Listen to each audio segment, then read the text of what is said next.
السلام علیکم ورحمۃ اللہ وبرکاتہ۔ مریم راولپنڈی کی رہائشی، خوبصورت اور خوبرو، پڑھی لکھی اور باشعور۔ یہی وجہ تھی کہ اسے دیکھتے ہی لڑکے کی ماں نے ہاں کہہ دی تھی۔ مریم کی شادی 8-9 سال پہلے ہوئی۔ شادی کے پہلے 6 مہینے میں ہی اس کا پاؤں بھاری ہو گیا۔ ساس سسر نندے بھاؤجی سبھی نے مبارکباد دی اور لڑکا ہوگا کہنا شروع کر دیا۔ ڈیلیوری کا وقت قریب آیا تو شوہر کے ساتھ ساتھ سسرال کے تقریباً سبھی لوگ مریم کو ہسپتال لے کر گئے۔ ڈیلیوری نارمل ہوئی اور ڈاکٹروں نے بیٹی کی پیدائش کی خوشخبری سنائی۔ یہ سن کر مریم کی ساس کا منہ بن گیا، جبکہ دیگر افراد اپنے جذبات چھپانے میں کامیاب رہے۔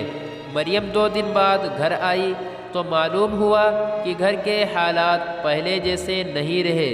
وہ ساس جو بلائیں لیتی تھی آج بے رخی سے بات کر رہی ہے۔ خیر، اگلے ہی سال مریم دوبارہ پریگننٹ ہو گئی۔ اس بار بھی سسرال والے سبھی لوگ لڑکے کی امید لے کر مریم کی خدمت کرتے رہے۔ خدا کا کرنا کہ اس بار بھی لڑکی ہوئی۔ اس بار ساس کے ساتھ ساتھ نندوں نے بھی مایوسی کا اظہار کیا اور مریم بے بسی کی تصویر بنی ان کے رویے دیکھتی رہی۔ مریم نے شکر کیا کہ ڈیلیوری نارمل ہوئی، ورنہ سسرال والے آپریشن پر اٹھنے والے اخراجات بھی باتیں سنا کر نکلوا لیتے۔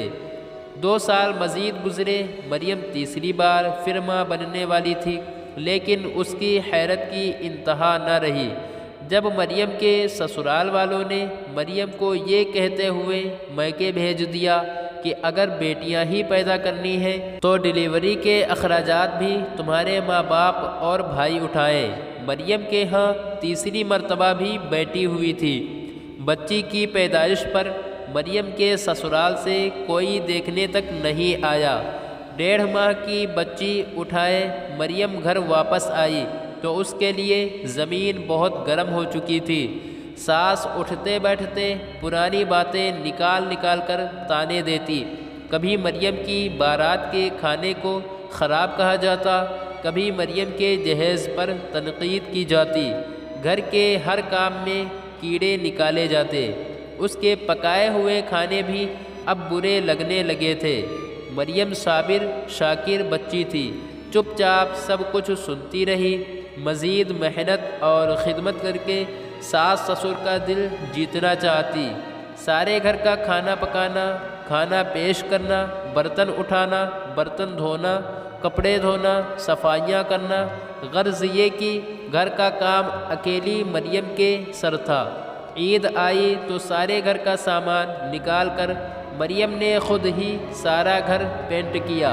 سیڑھی پر چڑھ کر پنکھے صاف کیے۔ اپنا گھر ہے، صاف ہوگا، گھر والے بھی سب خوش ہوں گے، یہی سوچ کر مریم دن رات کام میں جٹی رہی۔ روزانہ ساس کے سر میں تیل کی مالش کرنا اور سسر کے پیر دبانا مریم کی ذمہ داری تھی۔ اتنا سب کچھ کرنے کے باوجود اولاد نرینہ اور خاندان کے وارث کا مطالبہ بدستور جاری تھا۔ مریم کی بڑی پہلی بیٹی 5 سال، دوسری 3 سال اور تیسری 1.5 سال کی ہو گئی تھی۔